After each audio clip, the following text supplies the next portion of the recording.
एक बार की बात है, एक गरीब लड़की थी जिसका अंजलि था। वह एक छोटे से गांव में अपने माता पिता और छोटे भाई बहनों के साथ रहती थी। उसके पिता एक किसान थे, लेकिन खेत बहुत उपजाऊ नहीं था और वे अक्सर किसी तरह का गुजारा करते थे। अंजलि एक बुद्धिमान और जिज्ञासु लड़की थी। वह अपने आसपास की दुनिया के बारे में जानना पसंद करती थी। वह एक वैज्ञानिक बनने का सपना देखती थी, लेकिन वह जानती थी कि अपने परिवार की वित्तीय स्थिति के कारण उसे अपना लक्ष्य हासिल करना मुश्किल होगा। एक दिन अंजलि के पिता बीमार पड़ गए।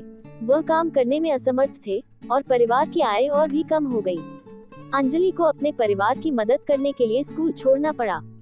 अंजलि ने अपने परिवार का समर्थन करने के लिए कड़ी मेहनत की। उसने घरों की सफाई और खेतों में काम करने जैसे अजीब अजीब काम किए। उसने स्थानीय बाजार में सब्जियां बेचना भी शुरू किया।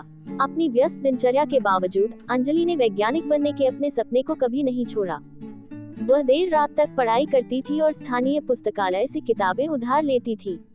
उसने घर पर भी अपने स्वयं के प्रयोग करना शुरू कर दिया।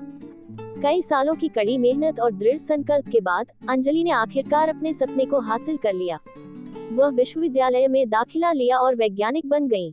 उन्होंने विज्ञान के क्षेत्र में महत्वपूर्ण योगदान दिया। इस कहानी की सीख: अंजलि की कहानी हम सभी के लिए एक प्रेरणा है। ये दिखाता है कि अगर हम अपने दिमाग में रखते हैं और अपने सपनों को कभी नहीं छोड़ते हैं, तो कुछ भी संभव है। ये भी दिखाता है कि हमारे जुनून का पालन करना महत्वपूर्ण है, भले ही यह मुश्किल हो।